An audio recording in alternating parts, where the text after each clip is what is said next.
హుస్నాబాద్ బహిరంగ సభలో ముఖ్యమంత్రి రేవంత్ రెడ్డి మాట్లాడుతూ హుస్నాబాద్ ప్రాంతానికి ఒక ప్రత్యేకత ఉంది. సర్దార్ సర్వాయి పాపన్న నేతృత్వంలో బహుజన రాజ్యానికి పునాదులు వేసిన గడ్డ ఇది. తెలంగాణ రాష్ట్ర సాధనలో కరీంనగర్ ప్రజలు కీలక పాత్ర పోషించారు. అందుకే తెలంగాణ రాష్ట్రాన్ని ఏర్పాటు చేస్తామని కరీంనగర్ వేదికగా సోనియమ్మ మాట ఇచ్చి నిలబెట్టుకున్నారన్నారు. 60 ఏళ్ల కళ నెరవేర్చిన సోనియమ్మను కలిసి తెలంగాణ రైజింగ్ గ్లోబల్ సమ్మిట్ కు ఆహ్వానం అందించి ఇక్కడికి వచ్చానన్నారు. మల్లికార్జున ఖర్గే, రాహుల్ గాంధీ, ప్రియాంక గాంధీ, ప్రధాని మోదీని కలిసి గ్లోబల్ సమ్మిట్ కు ఆహ్వానించి వచ్చానన్నారు.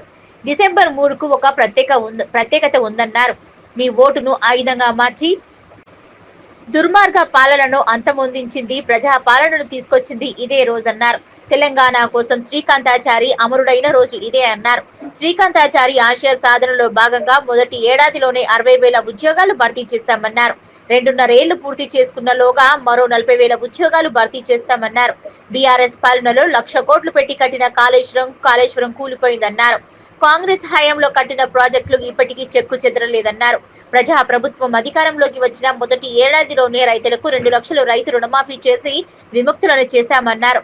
కాంగ్రెస్ అధికారంలోకి వచ్చినప్పటి నుంచి ఇప్పటి వరకు 1,04,000 కోట్లు రైతుల కోసం ఖర్చు చేశామన్నారు. 8,000 కోట్లు ఆర్టీసీలో మహిళలకు ఉచిత ప్రయాణ సౌకర్యం కోసం ఖర్చు చేశామని, ఆడబిడ్డలను ఆర్టీసీ బస్సులకు యజమానులను చేశామన్నారు. లబ్ధిదారులకు కొత్త రేషన్ కార్డులు అందించామని, పేదలకు సన్న బియ్యం పంపిణీ చేస్తున్నాం. దాదాపు 50 లక్షల కుటుంబాలు 200 యూనిట్ల ఉచిత విద్యుత్ను అందిస్తున్నాం. 10 ఏళ్లు అధికారంలో ఉన్న వాళ్ళు హుస్నాబాద్ కు సాగునీరు అందించి గండిపల్లి, గౌరెల్లి ప్రాజెక్టులను పూర్తి చేయలేదు. గత పాలకులు ప్రచారం మొదలు పెట్టేందుకు సెంటిమెంట్ గా హుస్నాబాద్ ను ఉపయోగించుకున్నారు. గజ్వేల్, సిద్దిపేట, సిరిసిల్లను అభివృద్ధి చేసుకున్నారే కానీ హుస్నాబాద్ ను అభివృద్ధి చేయలేదు. గత పాలకుల్లా మేము హుస్నాబాద్ ను నిర్లక్ష్యం చేయం. ఎన్ని నిధులైనా ఖర్చు చేసి హుస్నాబాద్ ను అభివృద్ధి చేస్తామన్నారు. గత 10 ఏళ్లలో బీఆర్ఎస్ పేదలకు ఒక డబుల్ బెడ్రూమ్ ఇవ్వలేదు. కానీ 10 ఏళ్లు ప్రజా ప్రభుత్వం అధికారంలో ఉంటోంది. 10 ఏళ్లలో రాష్ట్రంలో 20 లక్షల ఇళ్లు కట్టిస్తాం. రాష్ట్రంలో సర్పంచ్ ఎన్నికలు రాబోతున్నాయి. ఇవి మన గ్రామాల్లో వెలుగులు నింపే ఎన్నికలు. సర్పంచ్ ఎన్నికల్లో మంచి వాళ్ళను ఎన్నుకోండి. మంత్రులు, ఎమ్మెల్యేలతో కలిసి పనిచేసి గ్రామాలు అభివృద్ధి చేసే వాళ్ళను సర్పంచులుగా ఎన్నుకోండి. హుస్నాబాద్ ప్రాంతానికి ఒక ప్రత్యేకత ఉన్నది. ఆనాడు గడీలు, పెత్తందారుల ఆధిపత్యం జరుగుతున్న సందర్భంలో సర్దార్ సర్వాయి పాపన్న గౌడ్ గారు ఈ ప్రాంతం నుంచి బహుజనుల దండుగట్టి బహుజనుల పరిపాలన ఏ విధంగా ఉంటుందో బహుజన సామ్రాజ్యాన్ని స్థాపించడానికి పునాదులు వేసింది హుస్నాబాద్ ప్రాంతం నుంచే అని చెప్పి ఈనాడు మనం గుర్తు చేసుకోవాలి. అదేవిధంగా 60 సంవత్సరాల ఆకాంక్ష, 4 కోట్ల ప్రజల యొక్క బలమైన ఆకాంక్షకు 2001లో ఈ ప్రాంతం నుంచే తెలంగాణ ఉద్యమం ఉవ్వెత్తున లేచి తెలంగాణ రాష్ట్ర సాధనకు ఈ ప్రాంతం కరీంనగరే అండగా నిలబడ్డది. అందుకే 2004న శ్రీమతి సోనియా గాంధీ గారు ఈ కరీంనగర్ గడ్డ మీద నుంచే తెలంగాణ 4 కోట్ల ప్రజలకు ఇచ్చిన మాట నిలబెట్టుకొని 2014న తెలంగాణ రాష్ట్రాన్ని కలను నిజం చేసి ఈనాడు తెలంగాణ రాష్ట్రంలో సగర్వంగా మనము తల ఎత్తుకునే విధంగా ఈ కార్యక్రమాన్ని ఈరోజు మనం నిర్వహించుకుంటున్నాం. ఈ తెలంగాణ రాష్ట్ర సాధనలో బహుజనుల యొక్క పరిపాలన అందించడంలో హుస్నాబాద్ కరీంనగర్ జిల్లా పాత్రను అందరూ గుర్తు చేసుకోవాల్సిన సందర్భం. మరి ఈనాడు ఇంత సమయమైనా మీరు దాదాపుగా 3-4 గంటల నుంచి మా అక్కలు, మా ఆడబిడ్డలు చాలా మంది ఇక్కడికి వచ్చి మమ్మల్ని ఆశీర్వదించడానికి ఎంతో సేపు ఎదురు చూసిండ్రు.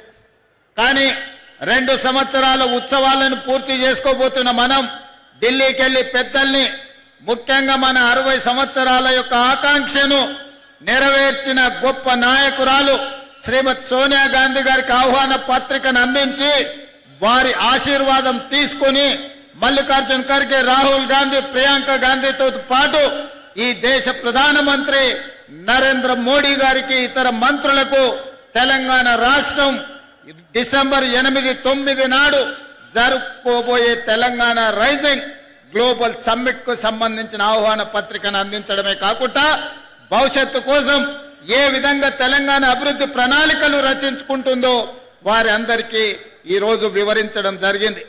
ఈనాడు మిత్రులారా, డిసెంబర్ 3కు ఒక ప్రత్యేకత ఉన్నది. డిసెంబర్ 3, 2023 నాడు 10 సంవత్సరాల పరిపాలన మీద ఆధిపత్యంతో ప్రజలని చెరబట్టి హింసిస్తున్న ప్రభుత్వానికి చరమాంకం పలికి మీ ఓటునే ఆయుధంగా మార్చి ఆనాటి దుర్మార్గమైన పాలనను అంతమొందించి ప్రజా పాలనను మీరందరూ తీసుకురావడం జరిగింది. అదే కాదు, డిసెంబర్ 3కి ఇంకొక ప్రత్యేకత ఉంది. తెలంగాణ మలిదశ ఉద్యమానికి ఉవ్వెత్తున ఊపిరులూది ఉద్యమాన్ని పతాక స్థాయికి తీసుకెళ్లిన శ్రీకాంతాచారి వర్ధంతి కూడా ఈ డిసెంబర్ 3 తారీఖు నాడే.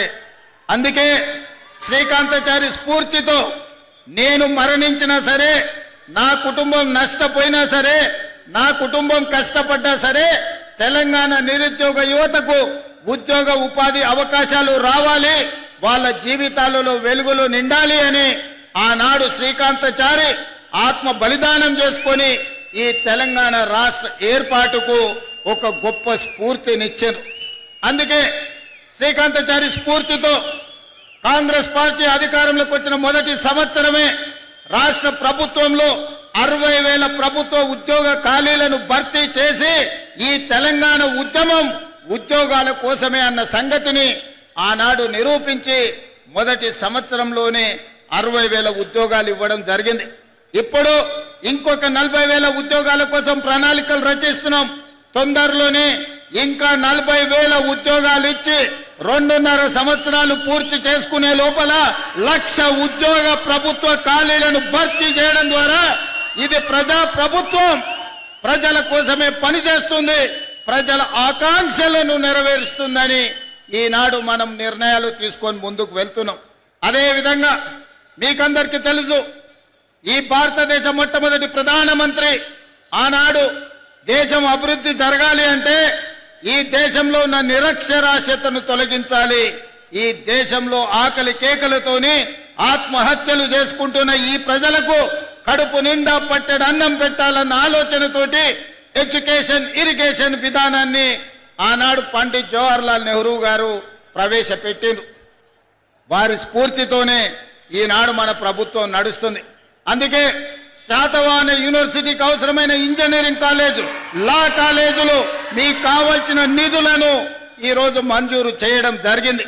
ఇదే కాదు, ఈనాడు మాటలు మాట్లాడుతారు, 1,00,000 కోట్లు పెట్టి కాళేశ్వరం కట్టినమన్నారు.